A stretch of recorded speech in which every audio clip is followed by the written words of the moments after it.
All right.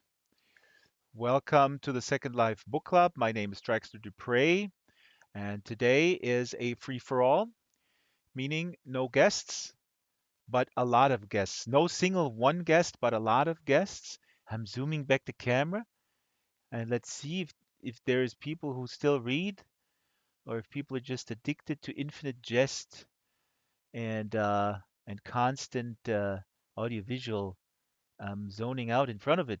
Wait a minute, we are in an audiovisual medium. Welcome, Pani. Welcome, Jessica. Welcome, Zuri Ayashi. Have not seen you before. It's wonderful to see new people. Mercuzio is also good to see old people. Not all of them are that old. Siri, Shyla, Panther, and Pantera, the button pushers. Actually, somebody at Monkey, Hello Bunny, and Gapno. What is hilarious, let me move the chair so Gapno does not have to look sideways. I'm moving Gap. These chairs are still moved because when we had the folks from the Cactus Books here. But anyway, it's so funny. On Book Club Island 1, there's this board where you can write on, and and somebody scribbled on that board, I read zero books, which is funny because Zero Books is also actually a publisher.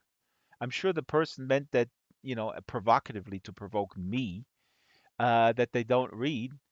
But here, I'm zooming the camera on a book that actually came out on Zero Books, is the book Twice by Susanna Kleemann. A book I don't know if Jessica Jean-Vive enjoys or not. I thought this was the best book that I read in 2021, book club related. I read other books as well that were not from book club guests, but I'm always going to push this book no matter what Jessica says. Um, but yeah, so that was really funny that somebody scribbled that on the thing. While Zero Books is an actual publisher. Zero Books also published Michael Brooks's Against the Web, which should be lying around here as well. Against the Web is a very important book, uh, and it's Michael Brooks's book. The subtitle is something like a cosmopolitan answer to the new right, or the intellectual dark web, I should say. Um, Jessica says it was like eating my own foot. Jessica, you should put that on Goodreads. I don't know if people here think of Goodreads, but anyway, if anybody wants to talk about what they're reading, or put that in the chat, in the local chat, and I'll read that.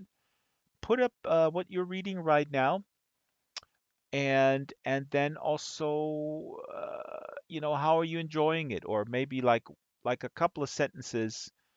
Um, if you like it or if you don't like it. Oh my God, Zuri is reading Kindred by Octavia Butler. Are you kidding me? Zuri, this is one of the best books. This is one of the top 10 most important books of, I don't know. I mean, she's already passed on, of course, but I would say just like contemporary authors. And Octavia Butler should be considered canon. This is an amazing book about time travel. It's a book about racism. I mean, if you don't know Octavia Butler, pick up Kindred, or also pick up what I almost like better is the Parable of the Sower. The Parable of the Sower is a dystopian novel which is very close to reality, I think. I mean, like one of those. very near future ones, but really important book. Let's see here. Siri also read Kindred. If anybody wants to talk about Kindred, why they feel it's important, Zuri is reading it at the moment, so we don't want to spoil it. Um, Siri just finished the Parable of the Sower. See, the Parable of the Sower is about a collapsing society, and it's dark. It's not as dark as Cormac McCarthy's The Road, I guess. I don't know. It's not a competition, but a Parable of the Sower. I really think that we are. I don't want to be, a fatalist here, but Parable of the Sower, it describes a world that is very possible, unfortunately. And so, a lot of people talk about, including well-known authors like Cory Doctorow, friend of the show, they talk about dystopian stuff being creating sort of a fatalism where people are like, ah, yeah, the Titanic is going against the iceberg, that fucking sucks. Here's the F word.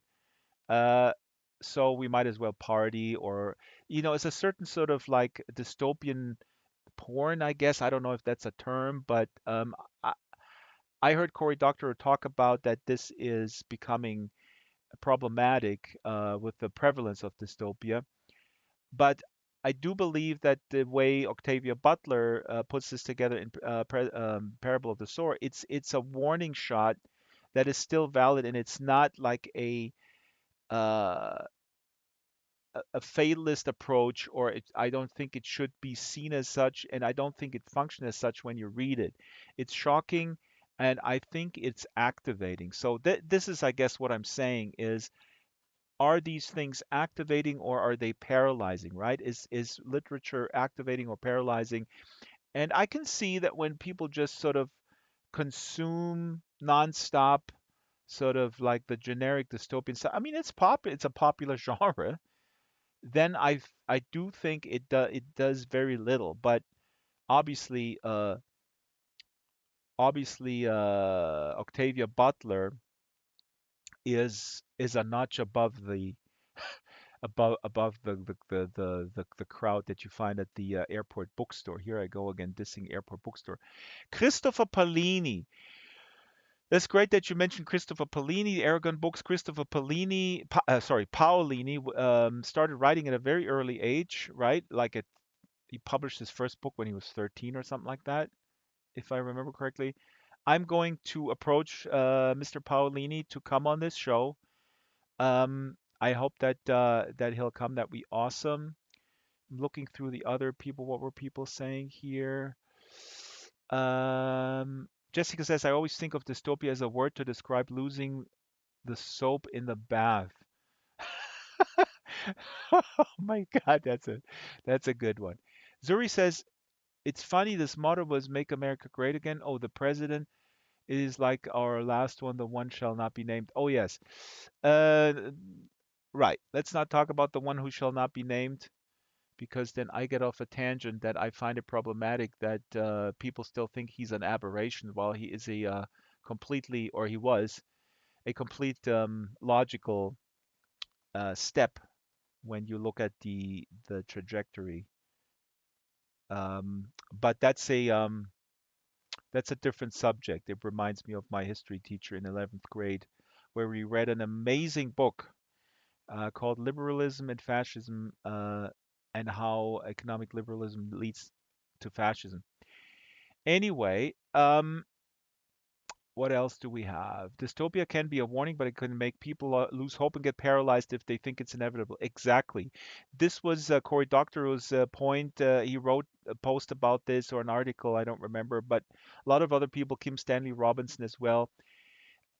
Exactly. So when this has become sort of a commodified piece of entertainment, it may be entertaining, but the net effect is it's also kind of depoliticizing in the sense that people who, they may, like Penny says, get paralyzed and go like, yeah, you know what, we can't do anything. Everybody's corrupt, the government, the corporations, and then you just sort of consume this, and the plot is enticing and fast moving and all that, but um, literature can do more. And again, I think is primarily due to bad writing. because Octavia Butler's work or Cormac McCarthy, these are just amazing writers at the top of their. I mean, Cormac McCarthy is still with us. The Road I'm talking about, but also his other book. He just published two new books that I want to talk about at some point. Um, yeah, so that's that. We have two speakers today and also a poem. So let me say a few more things. Um, Today is Frank Zappa's birthday. Frank Zappa was born 1940, December 21st, 1940.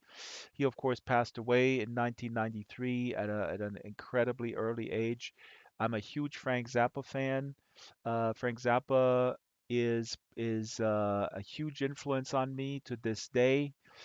Um, yes, Frank Zappa was a musician, not an author, but he did co-write the real Frank Zappa book, which is actually quite hilarious. And I lost that book. It's at my ex-girlfriend's house, or maybe her mother threw it away. I left it there in 1998. That's a long story. But Caddy Rusk is already disrespecting my going off tangent, so I'm not going to go into it. But let me just say that Frank Zappa and we're going to go out today with a Zappa song, mm, Zappa composition directed by Pierre Boulez.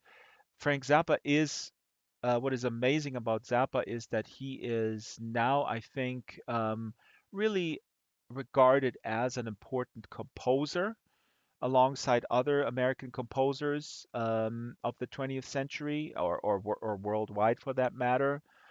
And that is just really wonderful to see how Zappa's entry into that field um, of symphonic composing, where he was dismissed arguably throughout his lifetime by many people as a novelty rock artist or whatnot. Yeah, he recorded with the London Symphony back in 1970. Then, of course, the Ensemble Modern, the German ensemble, did a project with him, the Yellow Shark Project. They've since released another album with his classical compositions. But most people that you ask about Frank Zappa to this day, and shockingly enough, uh, mostly Americans. It's interesting. It has nothing to do with like Americans being stupid or anything. This is my own anecdotal. Oh, hello, Flenser. Flenser showed up here right in front of me. Very cool. Flenser fits. Flenser always. Flenser, you look like a Christopher Paolini cover, right? The Panthers, Pantera and Panther were just talking about Christopher Paolini. You know what? He totally does. Come on. From the Aragon series. That's hilarious. So, Flenza, if I get Christopher Paolini in here, um, I hope that you'll come. But now Siri is obscured here. Siri is so small, tiny here on her chair, and Flenza was just like, "What?" Okay, if I missed other comments about what people are reading, please repost them. Okay, I'm sorry this goes by so fast. So a couple words about Zappa, and then we'll move to the first speaker today. Um, Yeah, so Zappa, what I wanted to say is what I found interesting when I talked with non-musician Americans. Obviously, Zappa is highly regarded in musician circles and professional circles, but the average listener in America was like, "Oh yeah, right, he had a hit like Valley Girl, something like that. Oh yeah, yeah, that was funny." Um, when you talk to Europeans, for Eastern Europeans, people in the former Soviet Union, Frank Zappa was a absolute hero. He was for them symbolizing a America that they wanted to believe in, a critical America, an America that was critical of its own imperialism, capitalism, a nuanced, intellectual, artistic America. That's what Zappa represented. So you would go to, you know, eh, talk to anybody from Poland or Czech Republic, they would quote lyrics and they would know his life inside out, and for them he was a symbol of a better um, a better world where America was not the uh, brutal imperialist force that it is today. Um, yeah, and so many aspects about Zappa. So today on the anniversary of his well his birthday, I would encourage you guys after this show just do a random search on Zappa and I don't know what you should start with. This is everybody asks that like what should you recommend to for folks who have no idea about Frank Zappa? What would you recommend them starting with? And I don't know because the body of work is so huge. There's the awesome, hilarious doo-wop stuff. There's the very complex, what today you may call math rock in a sense. There's the jazz rock phase. I one time I asked people who invented jazz rock, who released the first jazz rock album. Miles Davis, okay, Miles Davis, Frank Zappa, or what was the third one? Did I say Chick Corea? No, I forgot what I said. But anyway, people were like, "Oh, of course, Miles Davis." And no, Zappa, 1968, Hot Rats, right? 2 years before Bitches Brew. But anyway, this is shop talk for musicians. Just look up Zappa. Go to the official Zappa YouTube channel. They got some curated playlists, and it's really really cool stuff. So, welcome Jamonkey. Everybody is dressed in so nicely in the spirit of the holiday season. The year's coming to a close. Caddy Roscoe says a Christmas jumper. Very nice. Only the resistor and me and Monkey. Uh and Mercutio and Zuri and Jessica and Patty are not properly dressed. So I would like to now invite Gapno on stage. Gapno wants to talk a little bit about what the book club means to him, I think, and also a little bit about the books he read. And before I do that, with two more things, what I want to, what next week is our year of end of year show, and I will be bringing a lot of slides about stuff that I'm planning on reading, and a little bit of structure, and also something that putting this into your brains right now. What I do want to talk about, and I hope that people will come up on stage and talk a little bit about it. They're reading techniques. If you have a technique, meaning how do you, what I mean by that is not how to read efficiently and fast, because I think that that's actually a problem. And I'm guilty perpetuating that a little bit because I read a lot and I don't want to give the impression that this is some sort of a competition or something, which is suggested by, Goodreads, and like how many books did you read this year and stuff like that and whatnot. Very, very problematic. What is really important is reading slow and reading deeply. See, turn the audiobook on, wash the dishes, Penny. For example, I disagree with that wholeheartedly. I don't think that that works. But people have different styles, so we can talk about this next week. Um, so I will be talking about what somebody has termed toxic productivity. I love this term. And so one of my New Year's resolutions will be to read much slower, and much deeper, and much more single tasking than I already do. But so I have a few. No, Penny. I actually think you should read like you do yoga. But anyway, this is me. I'm not a purist. I would like to invite other people's opinion. But I heard this term toxic productivity on a BookTube channel about a guy. I don't have the link right now, but it's absolutely brilliant because we, and I'm too. Uh, I fall into this trap of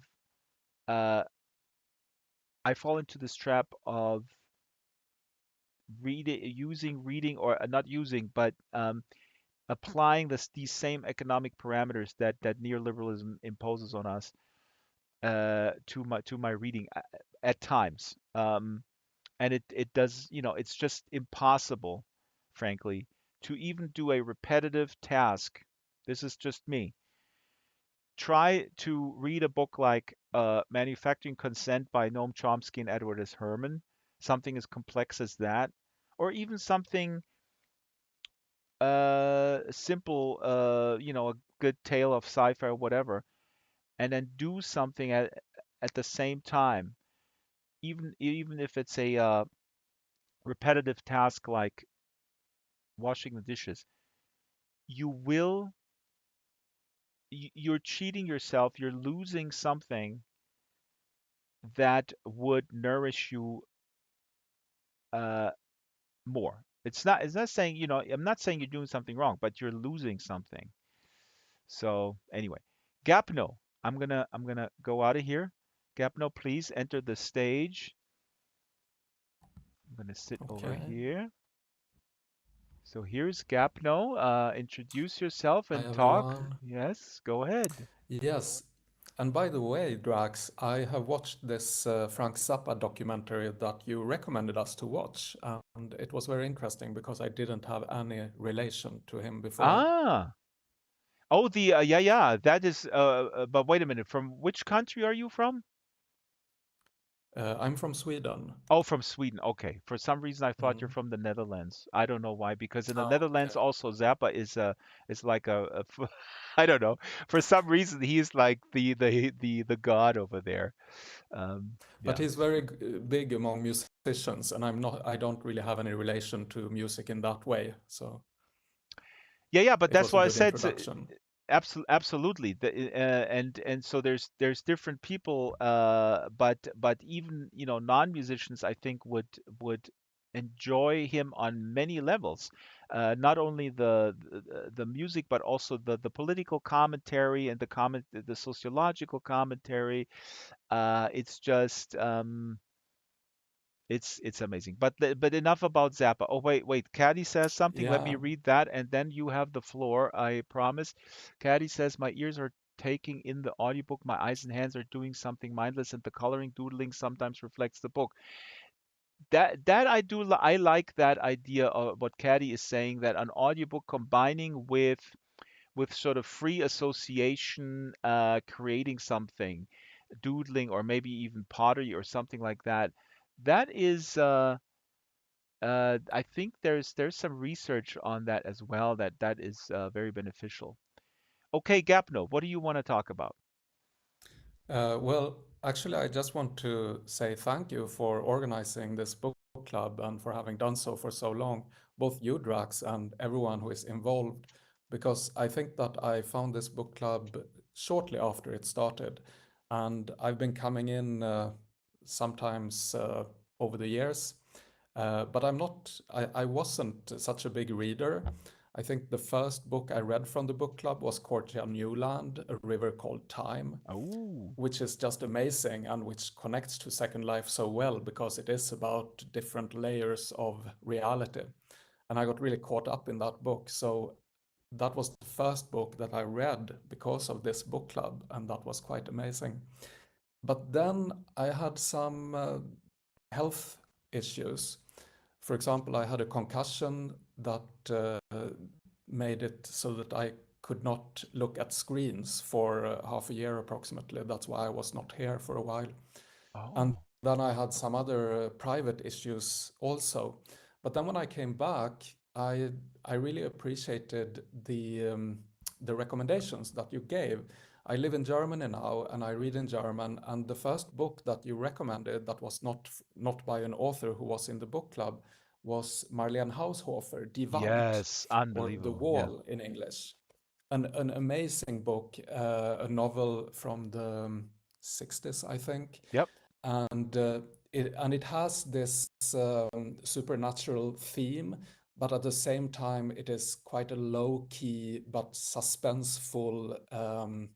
Well, I can't call it a thriller, but at least it had me very captivated, and I read it while I was having COVID as well.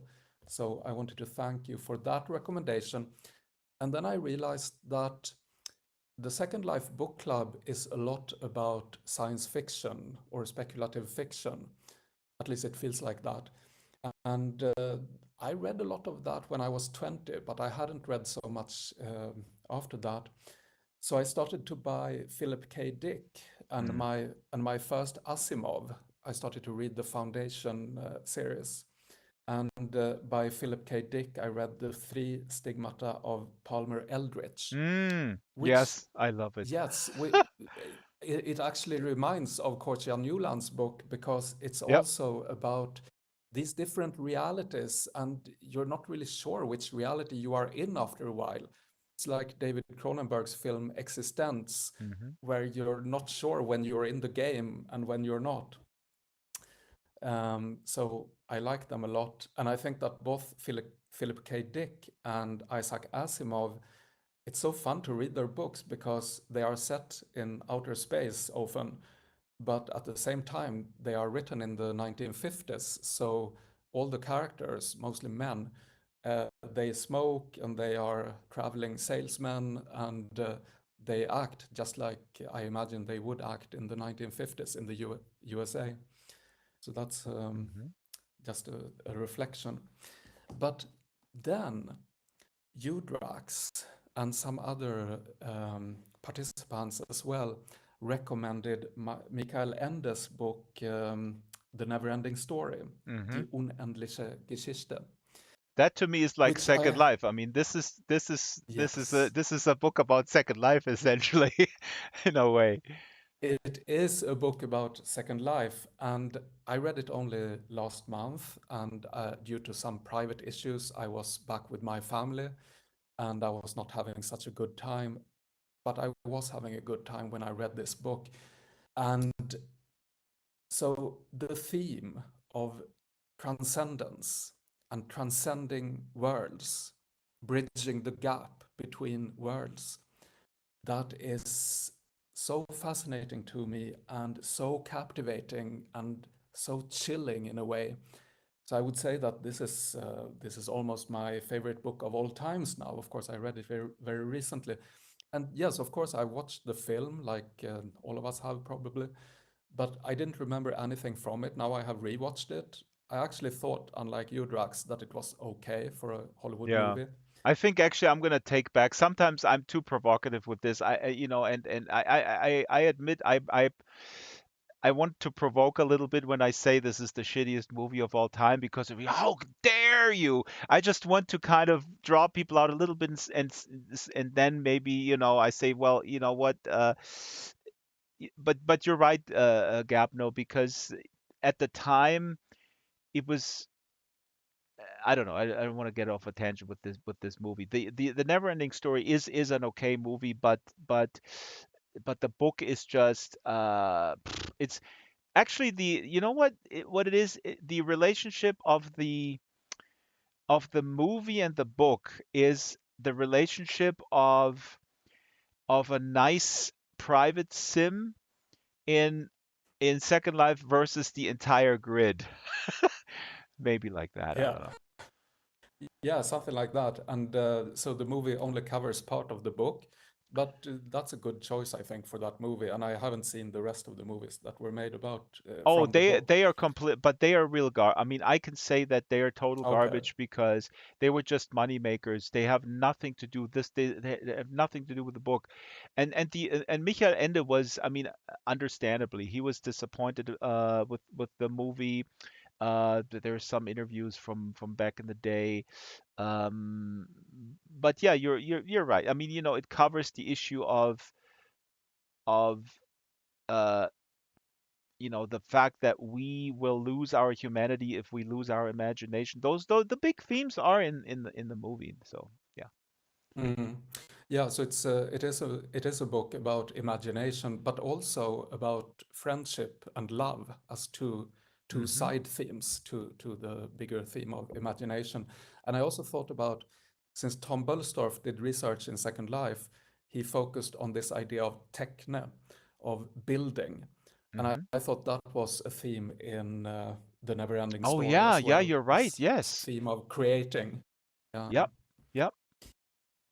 But anyways, so that's my new Bible, and it's also I think I mean it is a young adult book, Yep. so it was quite an easy read, even if it was in German for me.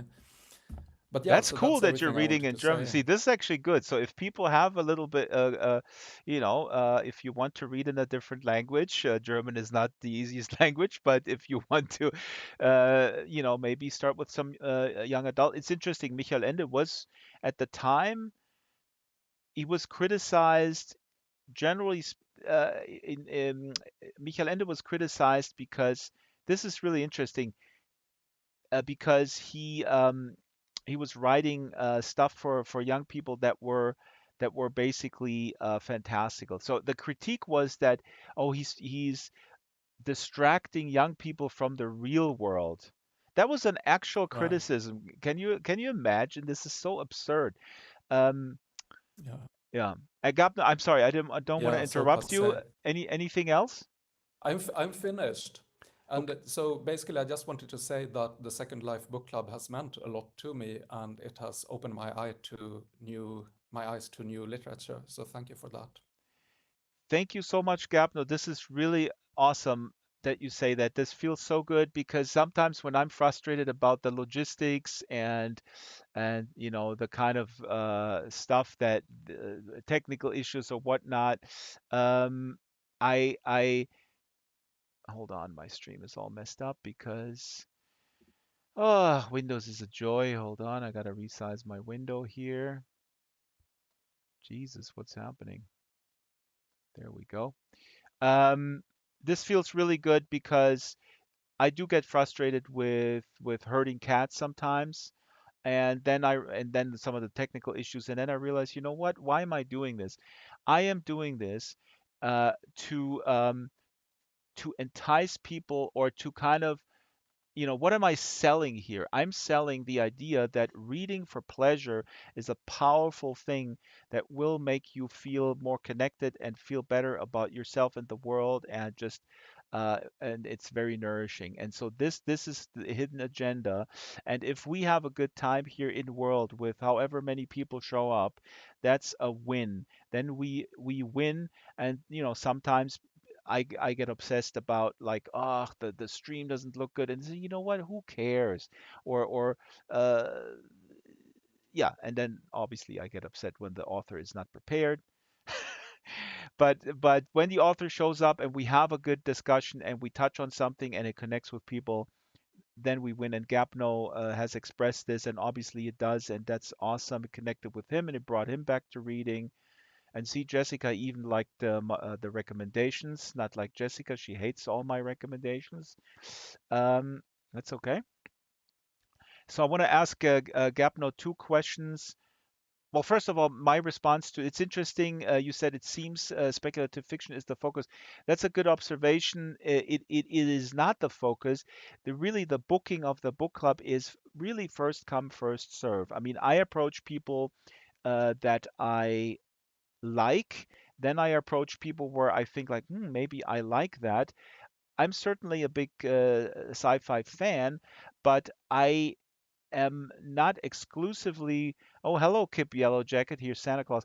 I don't. I'm not obsessed with sci-fi, or this is not my only genre. I actually would say that I'm trying to read much more literary fiction because there's such a long list of sort of what they call canon or classics that I really feel I need to catch up on, not because anybody's telling me this, but primarily because I feel these are important works that I want to explore and want to find out why are they so important. Whatever it is, Don Quixote or Moby Dick and stuff like that. Is what I'm talking about, but also not only Western canon, also because that is also quite limiting. The word canon is usually confined to Western authors, which is of course ridiculous.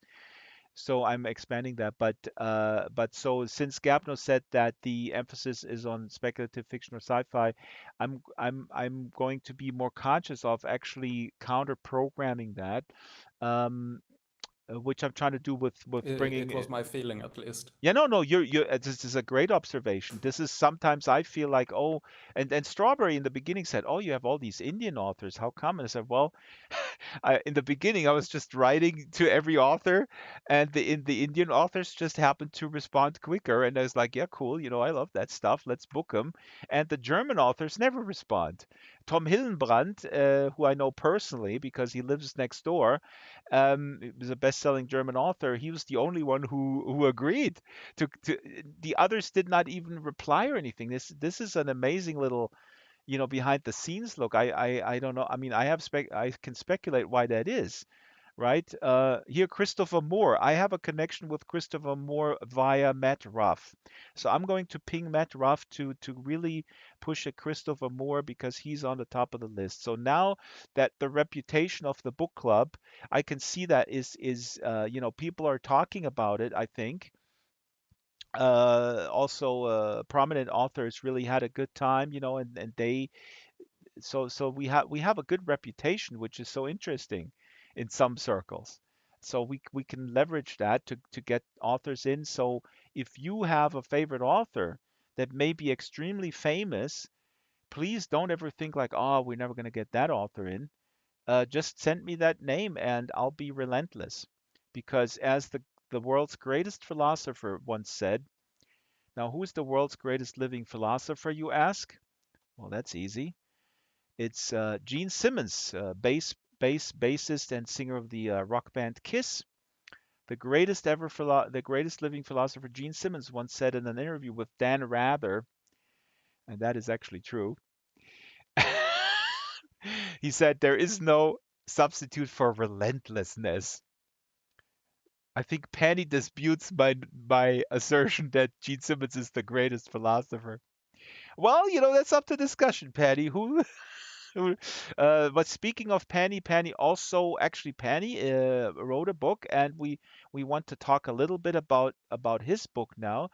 But let me just see what Gapno mentioned to wrap up Gapno's wonderful talk. I do have one quick follow-up question because Gapno, why do you think um, you lost the fun of reading, or why didn't you read if you were to kind of analyze that?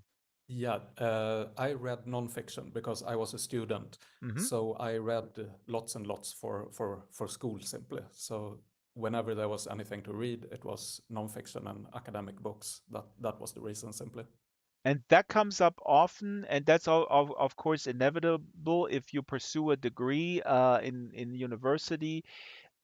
But what comes up often is that people say, I have so much to read, and that's completely natural. That you go like, for balance, I can't read for balance. I gotta do something else. I don't know, play tennis or watch something. That's fine. But a lot of people have said that college in a weird way, they don't regret pursuing a degree in social science or whatever it is. Obviously, it expanded their intellectual horizon, but a lot of people in private conversations told me that they lost the fun, uh, the fun of reading somehow.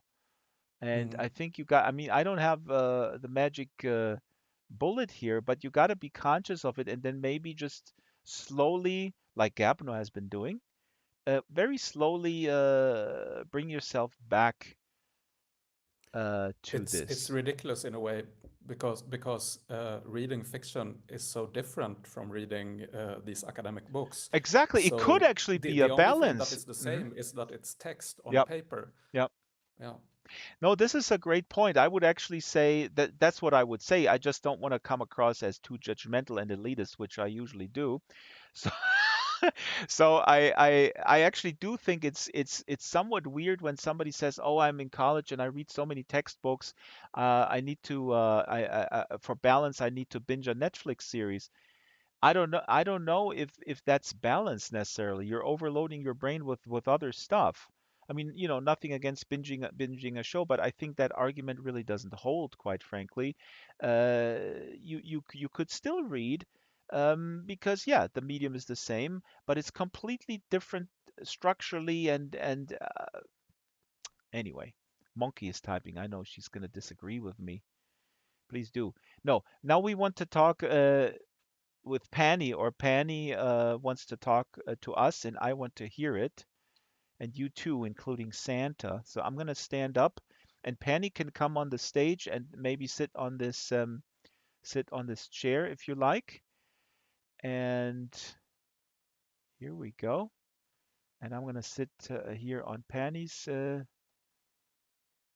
chair here. And now, Panny, please introduce yourself and tell us what you read, what you wrote. Well, hi, can everybody hear me? Yes. Great. Okay, so when I started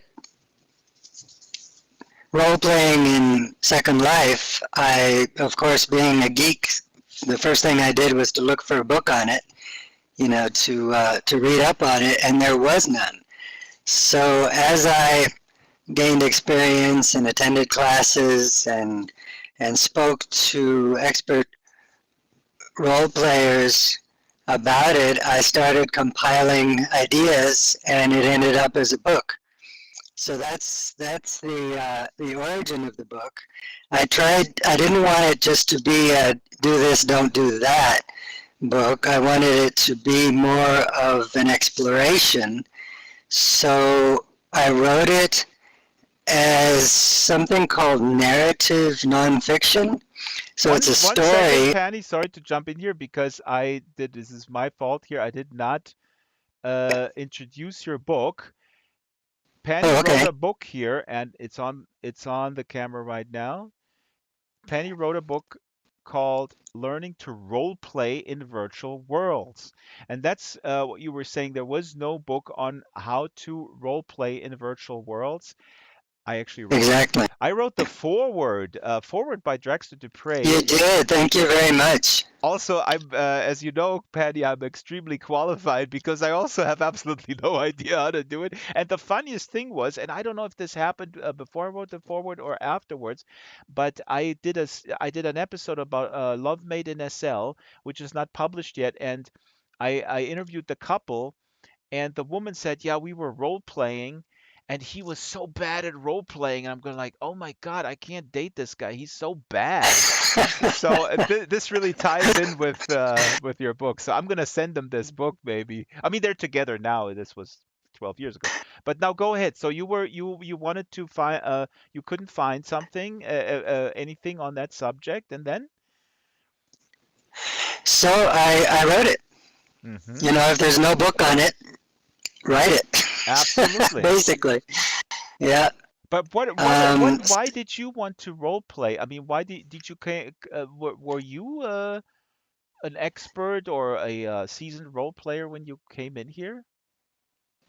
I had a little experience with Dungeons and Dragons, and we got to talking once, and somebody asked me, they knew that I was in Second Life. They said, so is there any role playing in Second Life? And I had no idea. So I came in World and I started looking for role playing regions, and I realized that Second Life is full of role playing regions Hmm. and full of role players. So that was exciting. And I started out, visiting one region, then another, and learning everything I could. And it has been a fascinating journey of a few years. Penny, this is only going to be a little introduction, but this is so fascinating. And I want to say, I mean, I told you, I really do want to have you on for a full show because this is such a fascinating topic. And now I got to discipline myself because I got a million questions right now that I want to ask you.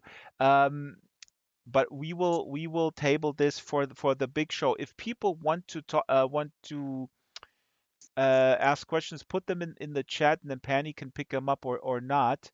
But we have 15 minutes. I want to keep talking about this. So I'm not going to ask. Well, I am going to ask that question that pops into my mind. Um, Penny, you're talking about role play, but isn't there like a million different types of role play? Exactly, and that's one of the reasons I wanted to write a narrative nonfiction book, because there are so many different approaches, and sometimes people argue about the different approaches. So what you'll find in the book is different people promoting their own idea of how to role play and discussing it amongst themselves, so that you get that feeling of the, sort of the rich variety and diversity that exists in the role-playing community. How would you define role play? Like what is role play? Well, who was it? Shakespeare that said the whole world's a play and we're all actors in it. Yep. We all role play all our lives. We just think that our roles are somehow inherent to reality and to life, but we all have many roles. And so when you do like fictional role play, it's an opportunity to explore different roles that you may not have been able to practice in your real life, but that you'd like to sort of explore and see what happens. I gave an interview recently on a show called Fatal Dates with Susanna Kleeman, who I highly respect, but I can tell you that I was a little irked when she asked me in this interview, "Oh, isn't uh, Second Life is just perpetual Halloween? We're all wearing the masks and running around." And I go like, "What are you talking about? This is a wonderful way to express ourselves in different roles and role play." Now, how would you Sure, respond to yes. this, Penny? Because I couldn't agree with you more. In real life, we have all these different roles, and many of them are kind of involuntary, right? Yeah, We act at work a certain way, in a family context, etc. And here, obviously, in the virtual worlds or Dungeons and Dragons, we can create personas and just more fully explore that. But how would you respond to this very dismissive charge? Like, oh, this is just like a basically, what she was just saying is make it's a waste of believe. time. Yeah, yeah, but make believe as a Right, waste of right. time, like it's dismissing that way. Yeah, I would ask her whether she reads fiction, Hmm. because roleplay for me is not just a game. It's a work of art. It's a form of art, and it's you could say a collaborative fiction writing. And the beauty of it is to be able to write it together with other people, and none of the players are in charge of what ends up happening in the role play. We all sort of feed off of each other and build a story together. At least for me as a writer, that's what fascinates me most about role play, is the opportunity to create a work of art together amongst different people Hmm. in a collaborative, interactive way. Right. This is absolutely amazing. You mentioned the term narrative nonfiction. What does that mean? Well, that means that you're writing nonfiction, but you do it in the form of a story, basically. Hmm. So in the book, we follow the efforts of a bumbling newbie to get it right in role play, and he makes mistakes and learns from them, and receives training and mentoring, um, and it I hope will give hope to other people who are new to role play, seeing that it's not a matter of being an expert. It's a matter of just getting out there and trying. People in the role play community are very forgiving and very appreciative of any effort that anyone makes to role play, no matter what stage they are in developing that art. Hmm. Really, a narrative nonfiction that you chose, that style is just that is pretty awesome. I'm gonna throw up something that is in the book that you sent me earlier. This is Virtual India. Can you explain a little bit what we see here? This is from the book. Yeah, that's a map. It's a 12 region or 12 sim region called Virtual India. Actually I made it up. There is no Virtual India in Second Life or any other virtual world that I know of, because regions come and go. Roleplay regions come and go. There's a list that's produced by the World of Roleplay, and I wanted to give some links to that. You can find it at this map. That's the SL URL, and this is the group link. Hmm. The World of Roleplay puts out a list of roleplay regions periodically because it's so fluid. It's always changing. Some of them have been around for years, others start and stop. Um, so I didn't want to take any specific region in Second Life. I created my own region, So and this there you region have it. is right. So this for you, you use this as an example in your story. Your characters go through this, and then Right, they right. The use whole this. story takes Mhm, place in this region, exactly. mhm. Uh-huh. And what is typical about a role play that we can see here? I mean, we can see there's different buildings, I guess, the temple, monastery, gardens. So these are structures. Um, Right, right. So many of these places, for example, you'll see the gold and copper and silver mines in the top right. Uh, you'll actually find scripted objects there for mining gold and copper and silver. In other places, there are animals like leopards, goats, chickens, a tiger, crocodiles, monkeys. Those are also scripted. They're like non-player characters um, that you can hunt or interact with. There are a lot of different quests throughout the region, and all of these scripted resources are there to facilitate role play, to inspire people to create role play around them. I know that many times people will just use the scripted objects on their own without role playing in relationship to them. But in the book, one of the things that the mentors in the book encourage people to do is to use those scripted objects as excuses for role playing. mhm. One interesting question because you sent me some interesting points that you found interesting, and the first point is actually something that comes up for me who I'm not role playing, not because I don't like it or whatever. It's just something that I find quite fascinating. But as opposed to Dungeons and Dragons and the German equivalent, Die Schwarze Hand, somebody knows that. Um, it does seem that role play communities have so many rules that that kind of uh, does that not destroy the notion of collaborative creation? Are those rules not prohibitive and too confining? Yes, I've heard that. Some people tell me, well, they don't want to role play because they don't want to have to follow all the rules.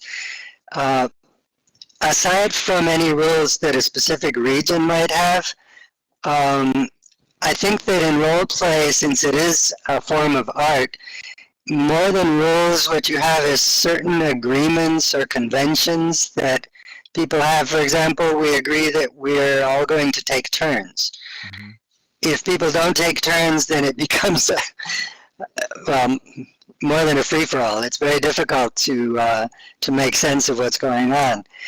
Absolutely. So in There are Dungeons and other Dragons, that would be so you have the freedom to kind of talk through, create the story, but then you have to roll the dice. I mean, there has to be a framework, otherwise it's just a framework, exactly. Yeah, it's chaotic. But the framework is up to debate within a community of like good faith people who are all interested in doing something, right? So it's not that rigid. Right, right.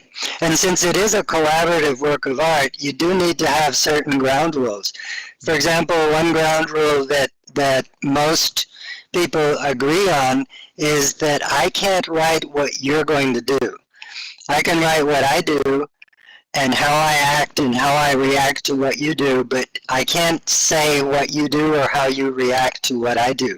Even to the extent that if I want to hit you, I can throw my fist at your face, but I can't tell how the blow lands. You're the one who decides that.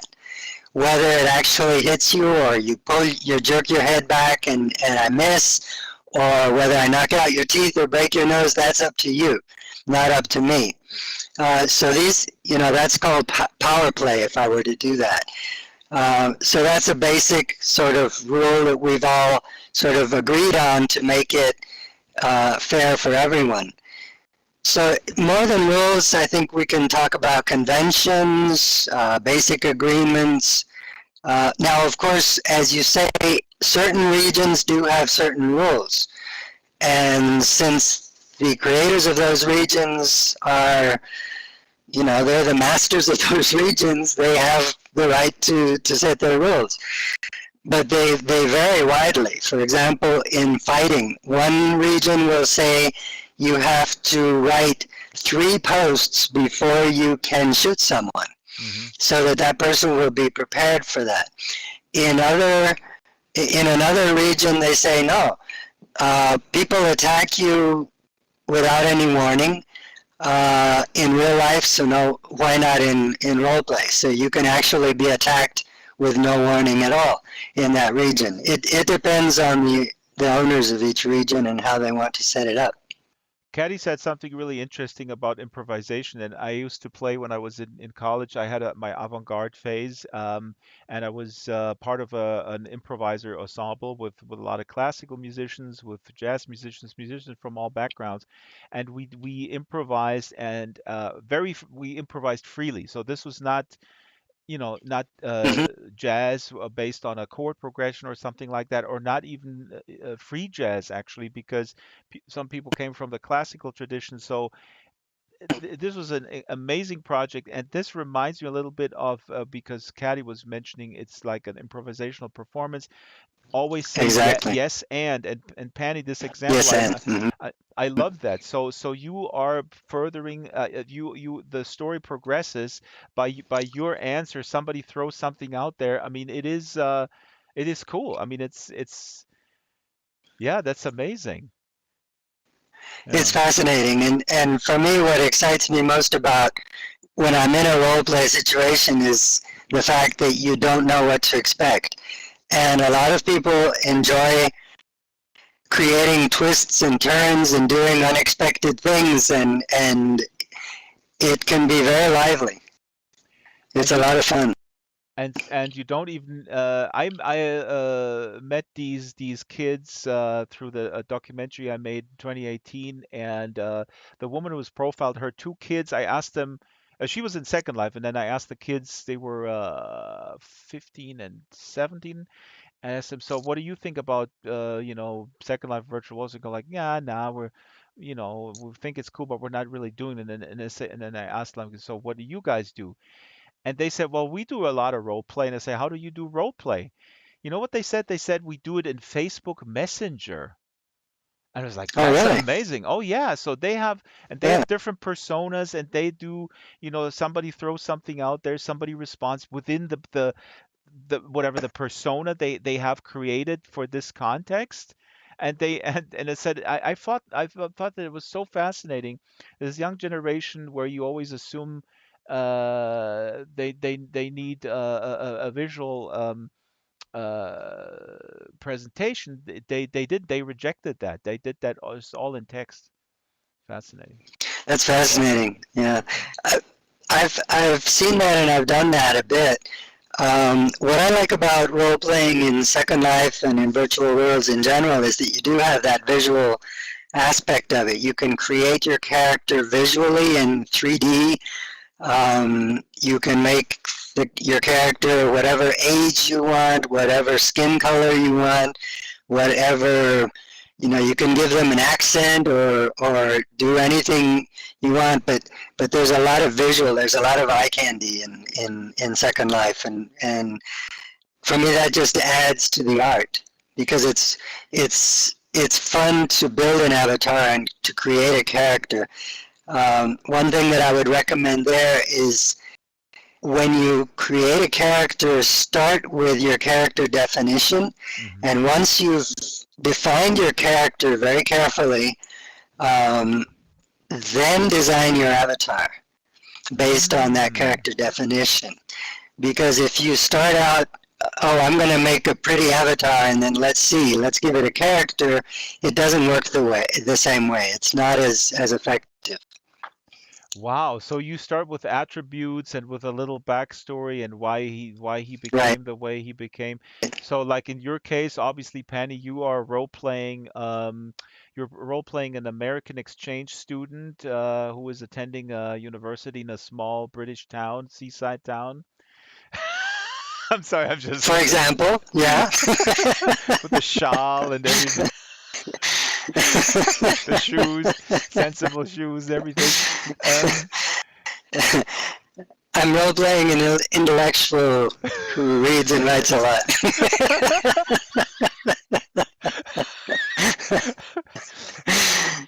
I role play someone who everybody goes like, "Oh yeah, you into video games?" I said, "Actually, no." Anyway, with my stupid shirt. But okay, Penny, I know you prepared some. I would like to table the reading for a big show that we're going to do soon because there is an opening that I will offer you afterwards in email, and we'll discuss the details because we need to wrap the show. Any last words for now? Actually, very important. Where can people get the book? Is it a print on demand situation as well? Can we get a physical book? Yes, although that's more expensive. I have just set up a 1 week ebook promotion with Kindle Countdown, the Kindle Countdown deal. It starts, let me put this up. It starts on December 23rd Mm-hmm. and Friday. ends on December 30th because I can only do it for 1 week. And I put the minimal price possible, which is 99 cents. So get your copy of the ebook this coming week, So we're starting looking on at the the day after evilamazon.com. tomorrow. Pe- Okay, this is the link right here. Let me put it up. Put the link in there. And there's a That's the link yeah. No, go ahead. to the ebook. And so on December 23rd at 8 a.m. GMT, you can get it for 99 cents. Okay. And please consider leaving a review. Absolutely. Sorry, there was a music going on. So here's the link on Amazon. This is Penny Paniskas, learning role play in virtual worlds. But very important again, because I don't care how much it costs. I am an ideologue. I need a physical. Are you going to do some print on There is, demand? yes. Yeah? There is print on demand. What I would do is suggest that you visit my webpage and there's a link, there's a button there where you can buy it directly from Lulu. I printed it with Lulu first and then Lulu is discovered very that it would good. have been Yes. better, yeah, but to sell it on Amazon, it would have been better to just print it on Amazon, so I still have to do that. Ah. Um, so many things to do in so little time, right? Self-publishing? I mean, actually, I wanted to talk about that too, but let's talk about it next week, Jessica. Please come next week. Sure. It's a year of Enshow and Penny as well. We'll talk a little bit about self-publishing versus traditional publishing. I'm a huge fan of self-publishing. I sometimes think when we have authors here, and sometimes I don't like when they say, well, I thought traditional publishing was more suited for my project. Yeah, next time somebody says this as a guest, please hold me to it. I will push back at that because I will have to say, but what if there's no option? You're sending out a million, requests for looking at it or agent and nobody cares. It's good to Right, have. and you have to wait 2 or 3 years to get it Yes. published. I didn't want to wait. I just wanted to get it out there right away, so I just put it up there. Absolutely, but what's also missing in that answer, I think it's a kind of a unreflected privilege when people say, well, yeah, I mean, I chose that. Well, that means you had a choice, but a lot of people don't even have a choice. Their calls are not answered, their inquiries, and they may be equally talented. Hmm. They may not Hmm. have an in or whatever. So anyway, very cool. But Lulu is good because I don't have an Amazon account because Jeff Bezos and I, we know each other Don't get along. from high school. Yeah, we had a falling out over this, over the woman that he married and then divorced. True, true story. My role play. I'm role playing Jeff Bezos' uh, worst enemy. That's cool. Penny, this is an amazing project, and here's the book, and please check it out, and I'll email you before I hit the sack or very early tomorrow. Uh, Wonderful book, much needed, and congratulations. I mean, people should just buy it for the forward, I guess. Um, Now, there was a discussion going on with Kip and that I missed here, Lily, about phones and computers. Kip, if you had all human knowledge as a teen, wouldn't you spend time on your phone too? Says Lily. So I don't know what that was going on. And the Panthers. So I ignored the local chat. Please forgive me because I was absorbed by Panny and uh, single tasking listening to him. Now we're going to wrap this program. Next week is the end of the year show. Maybe I'll get a special guest. We'll see. I might get a big. I can't promise anything. I have a few emails out to some of the more prominent authors that are also very nice and answering my emails. So maybe we'll have a guest, but a special guest, but maybe not. Maybe my wish for the end of the year would be um, that people come on stage and talk a little bit about their works or their passions, like Gapno and Pani did today. That would be really awesome. Um, and Shyla, your poem will be read next week. Now, Shyla has a poem published in a physical magazine. Shyla will read. Absolutely, Siri. I always ask Shyla to read, and I apologize. Today she said yes, and now I'm saying like no, we have to wrap. But next week Shyla will read a poem. But Shyla, put the link to your magazine into the into the local chat. This is a wonderful magazine uh, that you can order right now, together with Panties. Actually, Panties, you have to do that on Friday, or I'm actually going to order this on Lulu right now. Um, so here we go. Boatsagainstthecurrent.org is the link to the magazine. I'm gonna wrap it, and for the folks on the live stream, they will hear. We're gonna go out with Frank Zappa, whose birthday is today. Now, what are we gonna play from Frank Zappa? We're gonna play Dupre's Paradise. And he didn't write it after me, Draxtor Dupre. It's spelled slightly differently, but the tune is called Dupre's Paradise. It's I think originally recorded on Roxy and Elsewhere in 1973. This version is a 1984 version, an orchestral version of Dupre's Paradise, conducted by Pierre Boulez with his ensemble Intercontemporain, and a little bit digital added stuff. But this is a new music ensemble. And thank you everybody for coming. Lily, saw you late. Thank you for coming, Lily. Good to see you. Zuri, wonderful. Come back. Wonderful to have you. I don't know if you're part of the group. The group inviter is not here. Shala, maybe you can post the group link to the group invite. And Gapno, Again, thank you for the kind words. And Panny, really awesome, awesome project. And we're going to have Panny for a full show with lots of context. Bunny McCloud, the Panthers, Siri. Uh, oh, Antu is here on the floor because we didn't have enough chairs. I apologize. What's up with this staff here? I'm sorry, Antu, that you had to sit on the ground. The Resistor, Caddy, Monkey, and that's it. See you all next week. Here is Zappa, Pierre Boulez, Dupre's Paradise.